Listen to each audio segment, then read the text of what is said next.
Good morning! This is our fourth day here in Vietnam and second day in Hanoi, and this is our last day here in the country. Oh, gusto mo yon? So, mag-iikot kami ngayon sa public market, as in palengke, because we're trying to look something na pwedeng ipasalubong. Ay, gusto niya yun. Sino ka dyan? Ay, ang character. Tataan mo ako ng So, Aquarius. Yung hair ko, yan lang yun. Tataan mo ako ng Aquarius. Wait lang. Approve. Approve. Shaba. Taga saan siya, no? Yan, so. Outfit check mo. Outfit check. Pak. Walang lalamigin sa Hanoi. Pak. Outfit check. Outfit check. Pak. This is our free time. Wala kaming schedule or tour for today's video. So, gagala around Hanoi City, Vietnam. So, wali ka. Ay, namali pala. Turn right on Hang Luoc. Daming tiyan here. Yeah. Something like that.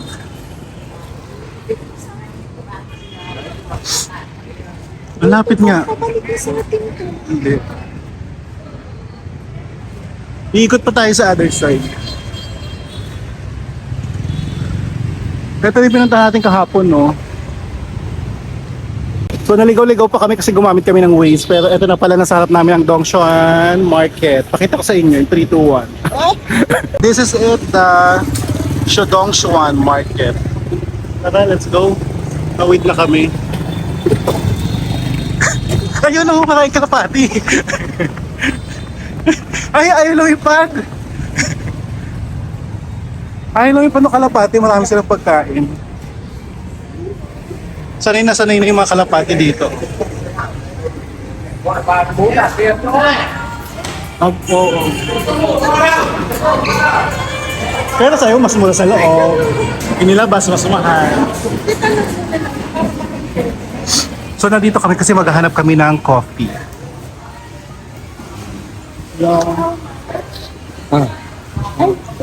Yeah. How much?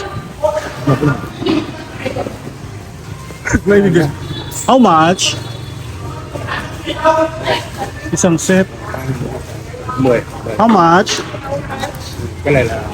Saglit lang daw. 270. Okay. That's all, oh. That one.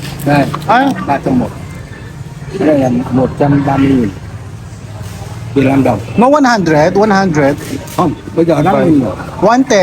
120. This is 3 and 1. Oh, 100. No, 100. 120. 120.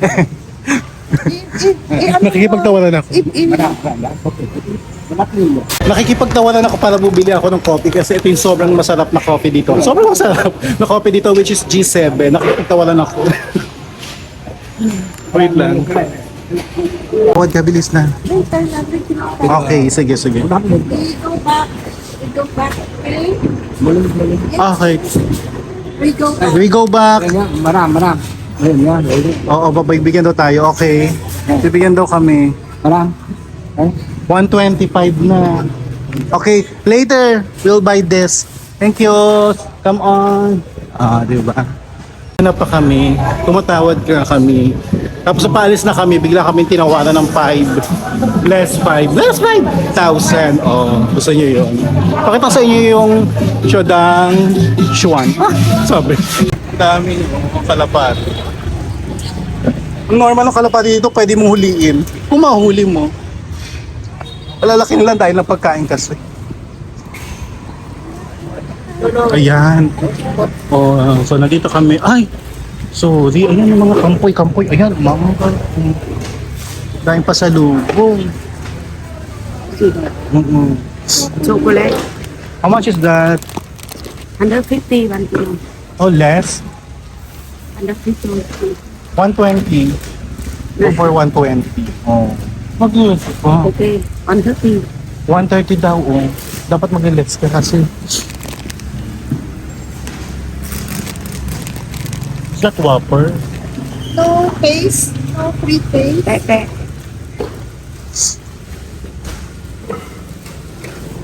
Mga kalapati dito pumapasok sa ano. Yung mga kalapati pumapasok sa loob ng market. Ang katuwa. Kasama sa paghahalo. Ayun, oh.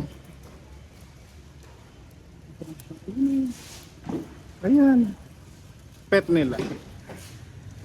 Nag-pre-taste kami ng chocolate. Baka isa lang. Mm. Mm. 130. 130. Binigay niya na 130. 110 each. 120. 130 na siya. 130. Ano ba ito? Okay. One evening. 130? What about the 140? You chocolate. So bumili na kami from 150, sinabi niya 130 na lang. Oh, hard tip ha. 3 in 1. This 3 in 1. I have 3 in 1. How much is this? 50,000. 50 yung no less. 50. No less. Ibang ano yun eh.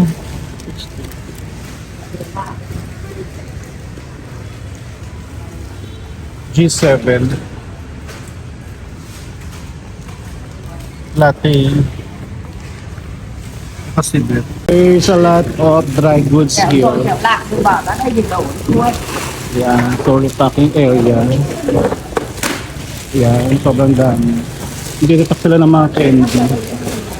I think we have to buy some chocolates pa, ano? Ay, wala nang goods dito. Dito yung mga fashion items. Oh, correct. So, ang dami ditong mga souvenirs na mas mura kaysa dun sa mga pinuntahan namin. Ayan. Bibili siya. Bibili. Magmamakyaw siya ng madaming.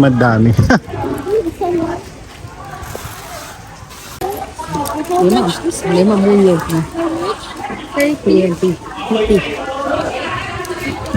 Dalawa. Yung market dito, sobrang similar siya ng SM Harrison. Ay, SM Harrison. Harrison Plaza. May fountain din sa loob. Ayan. Just like din Divisoria, gano'n. Conversion. So, mas mura. Kasi dito yung bagsakan, compare dun sa labas. Mas mahal talaga. Triple or 4 times yata yung presyo niya sa Sapa. What's that? So, ito yung kahabaan ng Dongshan Market. Dongshan Market. Ayan, something like that.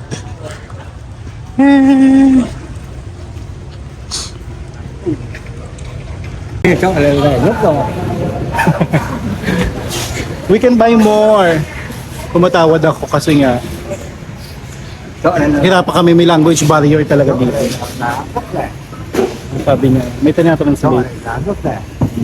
Nagka-translate siya, Google Translate.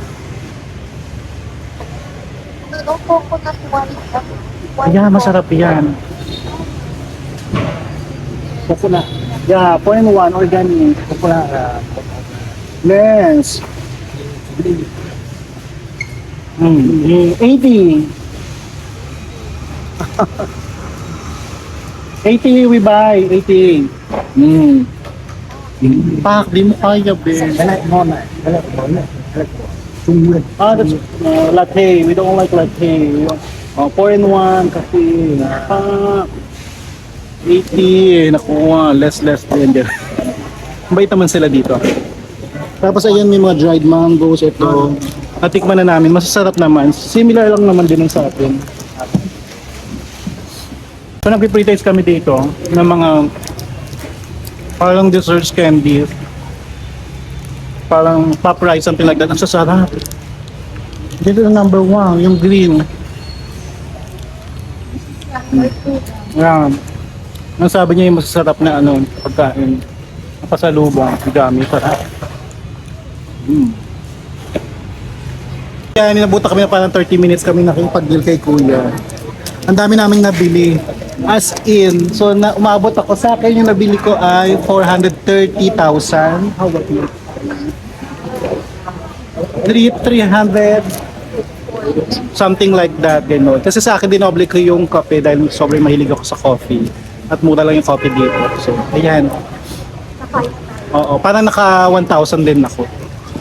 Yung peso, diba? Yung hair ko. So ngayon mag-breakfast na kami, hanap kami dito sa wet market. Oh, ang pagkain. Bye! Kami mabibilan dito. Hello. Ayan. Mura lang yun dyan. So hanap kami ng makakainan for breakfast. Mag-breakfast kami. Tinitingnan nila ako kasi naka-shorts lang ako. Ako lang naka-shorts sa buong mundo. Charis. Dito sa buong Vietnam. Kaya sobrang lamig. Ay, pinipig. Oh my God, so delicious. Oh. Pinipig. Rice Krispies. Charis. Ayun na, oh, naka-shorts lang ako. Kaliwa. Oo. Oo, kaliwa tayo. From our hotel, nilalakad lang namin kasi malapit lang naman around the area lang.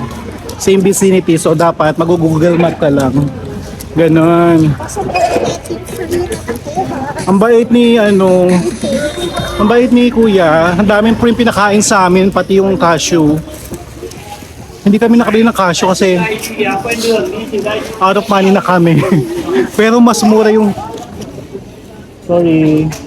mas mura yung kami. Butik na ako masagasaan ni kuya. Ano ba yan?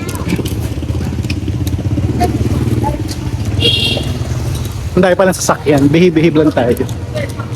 Anong Star Apple, grabe. Oops!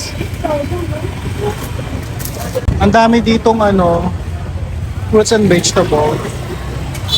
Panalo. Sa kabila. Yun. Ayaw mo? Saan kanto? Yung kanina bago tayo dito.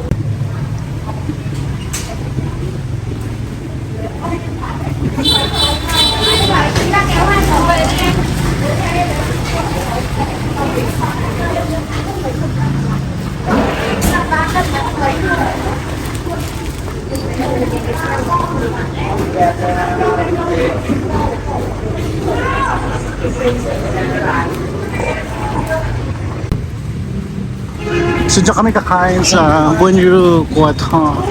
Oops! Tara na! Kumain na tayo! Gutom na kami.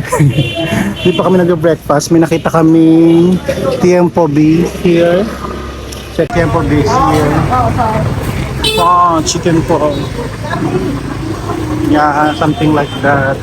So may chicken broth. Ayan yung broth. Yun, sarap.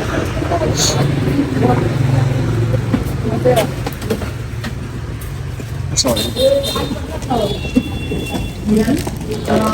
Bác ơi, có bò mì lớn trong nhà bò mì lớn. Một khẩu không ra, một miếng bò. Nào, 5.000 thôi à? Alright. 5.000 thôi à?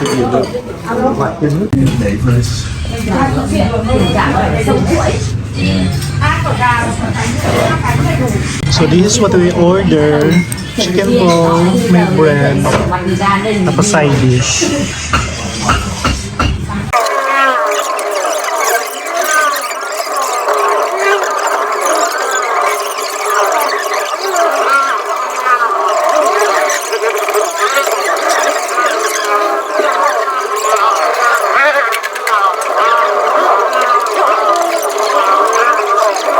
So ayan. Tapos na kami kumain, breakfast. Sobrang sarap tong chicken pa. Super. Ang anghang lang. Ngayon, we're going back na sa hotel para iwan to. Mga napamili namin kasi 10 kilo tong napamili namin. Charis. May napulot kaming twigs. Ito yun. Yan. Kasi sobrang amazing. Pwede mo lang siya ibabad sa tubig tapos magkakasprout na. Para siyang cherry blossom. So that's it. Try ko itanim sa bahay. Nandito kami sa plaza. Near Lake. Ayan. Sarap. We're eating roti.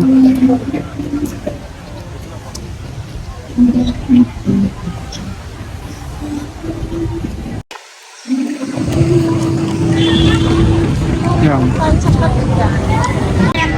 一啲啊，落嗰啲啦，cái gì ở đây cũng nhỏ.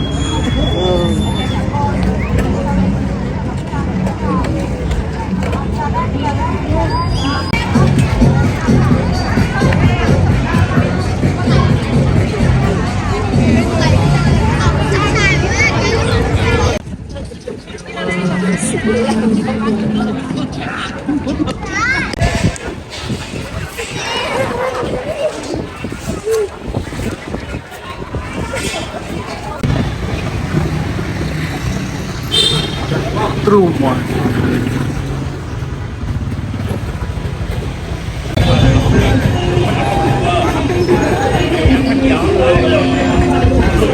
Umalis ka dyan. Kasama ko ngayon si Jed bumili ng mga pasalubong. Yan ay Jed, dito na yun. Mabili ka lang dyan. Yan. Sobrang dami ng tao kasi kanina wala, dalawa pala kami dahil maaga pa yun. Ay, ito yung mga cashews sinasabi ko sa iyo. Pwede mong tawaran. Yan. Ano yan? 100 lang to. Magkano ba yung 100? Tapos yung mas malaki, 150. Ayun o. Oh.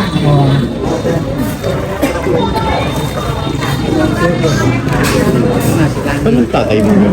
Ayan yan, sa kanya na yan. Yung sa likod. Okay. Dito naman yung kay ate, dito kami nambili. Ay, ito yung masarap.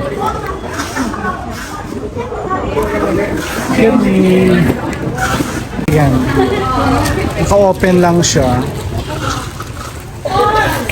Even the candies, ayan, pwede mo yan tikman lahat para bumili ka ng per kilo ang bentahan. Dami. Ano si Jen? So we tried the kakluay para siyang malagkit na bilo-bilo. Something sweet and dessert here in nakating si Lolo. So tatry namin parang nasa 20,000 pesos. I'm with Miss Beng. Nakita namin siya habang dyan dumadaan. Tapos ito niluluto siya. So nasa street lang. Ganda no, mahiya yung Paris. Sino mo naman yung kalsada? Yung street. Tapos only tea. Diba? So masaya lang ito for one. Tapos si Lolo, oh. What can you say? Luya. Meron daw ginger na may parang ano. So let's try. Bongga no. Ano mo yung mo dyan ang gagawin? Oh. Siya. Try natin.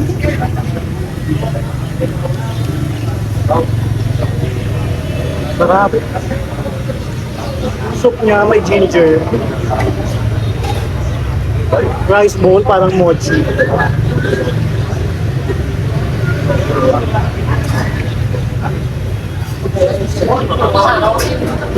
This is so good and worth it for 20,000.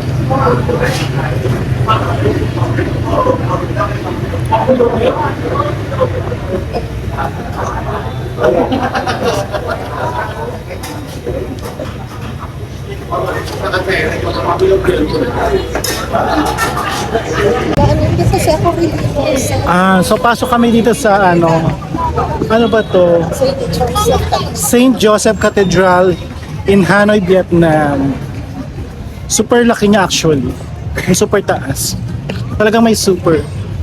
Yung 321.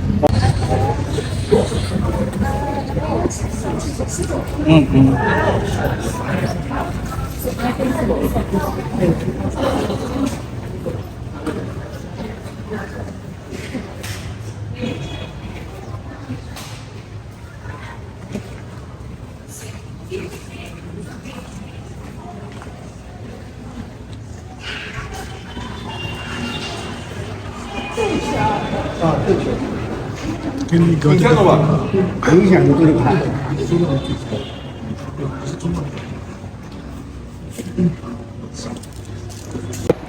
Ayan, pauwi na kami. Nandito na kami sa airport. Ano airport to? Noi Mai. Noi Bai Airport, Vietnam. Ayan. Super nag-enjoy kami. Recommended talaga ang Vietnam. Puntahan. Especially kung gusto mo ng winter time, or summertime, very recommended siya.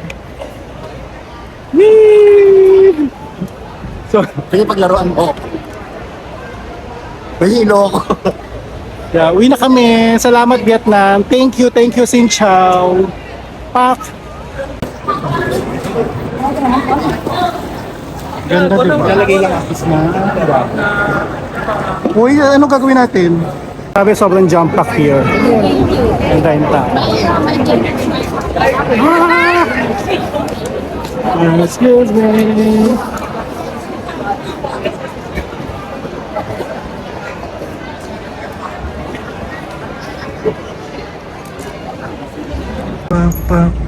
Business lounge Nia Pal. First time in Philippine Airlines.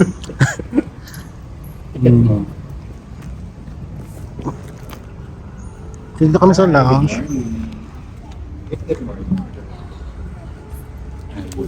This is my companion.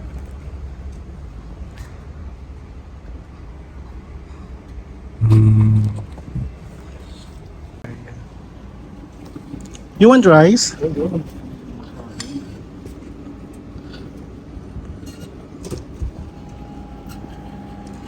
So this is the selection: bread, butter, pork, salad. Hi. And at the back, we have drinks here, snacks. Let's see. Oh, I love it. Chappao. Surprise. There's more.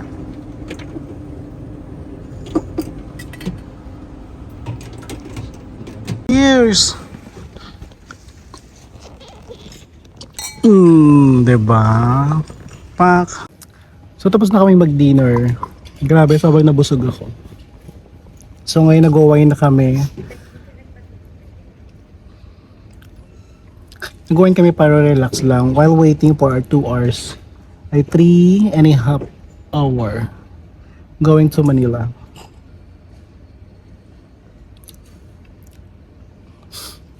Then, what can I expect? Siguro, maybe this is the end of my vlog for my... Dami mo edit. In-edit ko na. Not yet. For my Vietnam trip. First travel abroad. Oh, and for more.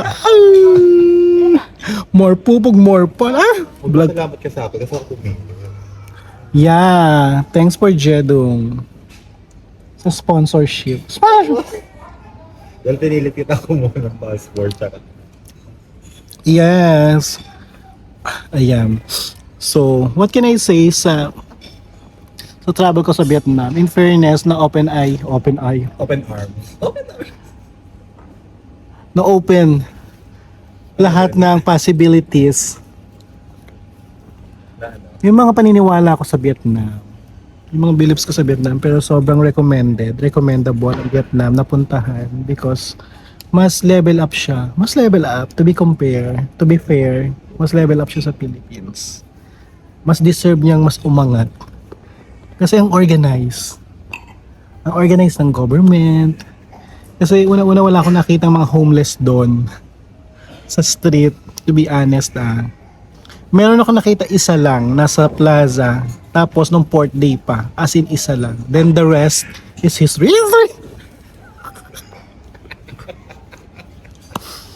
Then the rest wala talaga. Then yung tour namin, sobrang organized kasi walang mga environmental fee, walang mga ganun. Wala ka masyadong mabayaran, basta entrance lang, pasok na ganun. Organized lahat ng tour, maayos. Cleanliness. Yes, yung cleanliness naman, Hindi naman ganun ka-perfect. hindi ganun ka-perfect pero okay na din, compare. Again, May nakita daga. to the Philippines, wala akong nakitang daga, wala akong nakitang ipis. Langaw meron sa market na, pero maraming pigeon. Maraming dab sa market. Hindi ka basta-basta May yung makakita. pa. Meron. Kahit yung sinasabi nila na mag-ingat daw sa scammers, sa budol, sa pickpocketers, sa snatchers, wala. Wala kaming na-experience ever. Buti na lang wala. Tsaka kahit nag-iingat kami, nasa city kami sa Ho Chi Minh, wala talaga, promise. Sa Hanoi pala, Kaya sorry. pamigay mo ng cellphone. Oo, kasi lagi ako nagbablog sa street. Kasi nakaganyan yung cellphone ko, pero walang umaagaw. Then sa mga sa citizen, Mababa yan. Anong Vietnam? mababait sila actually. In a way na, hindi naman sila totally, shout for joy. Ano ba? Dali lang. Nasa lounge, may umiyak na bata, pasensya na kayo. Yung Vietnamese or Vietnam national, welcoming naman sila, hindi lang sila ganun accommodating because meron talagang language barrier. And I admit that, hirap na hirap kami when it comes to have a communication with them, to talk with them, to ask like directions, how much the merchandise, how much those particular items. Nahihirapan talaga kami because they know knowledge, just a few, but they understand naman, parang not really basic eh. So gumagamit kami ng Google Translate talaga. But they are welcoming and accommodating naman din. Hindi lang talaga din sila ganun ka-friendly like Filipinos na approachable and hospitable. So hindi masyado. Then what else? Yung street, yung cleanliness doon and beautification ng the entire city is, I can say is, parang nasa kung i-rate natin hanggang 10, parang nasa 7. Hindi ganun ka-perfect pero much better compare again to our country, Philippines. Yes, much better. Promise. Tsaka grabe yung mga scenic view doon. As in kakaiba na hindi mo makikita sa Pilipinas. May mga similarities pero mas level up. Ganun.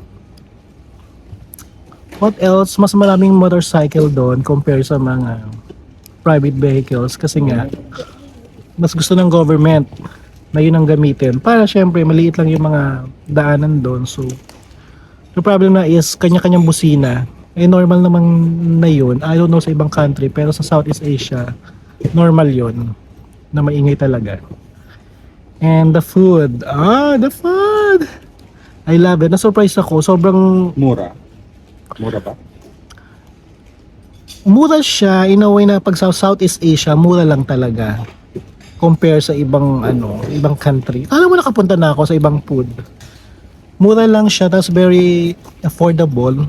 Tapos mabilis ang service. Doon yung iba kasi mahaba yung pila, kaya tumatagal. Pero mabilis lang mga kilos nila doon.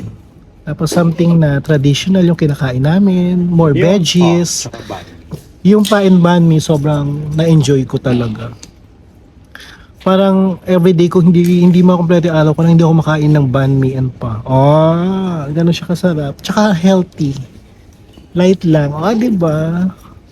What else? Ayun lang, every time nakakain kami, hindi lang sila nagbibigay ng service water like in the Philippines. Never ako nakainom ng tubig. Yung service water kasi hindi talaga nila yon culture dito na magbibigay ng baso with water or mag-a-ask ka. Wala. So okay na rin yun sa mga foreigner para at least safe, diba? Kung sensitive yung mga stomach. Baka for sa their ganyan. safety natin. For the safety, siguro nagkaroon ng something ganyan. Kaya hindi sila talaga bibigyan ng service water. Don't ask for that. So dapat bilhin lang kayo ng bottled water para safe na din sa stomach. And marami pa ako ikukwento. Pero yun, overall, I'm so happy, grateful, and my first experience, so yung first experience ko ay sobrang memorable. Core memories yan with me. So what else? Ayun lang. So yung masasabi ko, recommended yon. Pwede kayong pumunta sa Sapa. Grabe. Pero if I were you, kung pupunta kayo ng winter season sa Sapa from December to January, make it sure lang. February yata malamig pa doon. Make it sure lang na fully gear kayo. Huwag pa pucho-pucho. Kailangan talaga pang snow ang dalhin nyo. Kasi kahit hindi nag-snow nung pumunta kami, mahihiya ang snow. Parang nag-walkout ngayong snow pero naiiwan yung sobrang lamig. Promise. advice ko sa inyo, Hinaw. pang winter talaga. Mayasing na sa one. Then sa Hanoi, sobrang lamig din. As in, kaya nga ako nagka-cold because of that. What else? Tapos yung pinuntahan naming Ninbin, ganda ng area, nag-boating kami, very relaxing, calming. So i-ready nyo yung mga camera nyo, make it sure na marami kayong gig dyan. Marami kayong storage kasi talagang magpipicture kayo ng madaming. What else? There's more to say but I have to end this video and thank you so much guys for watching, for joining with my first ever travel abroad. Thank you so much. This has been Gio Martin saying God bless everyone and thank you for watching again. Bye. Keep safe. Till next.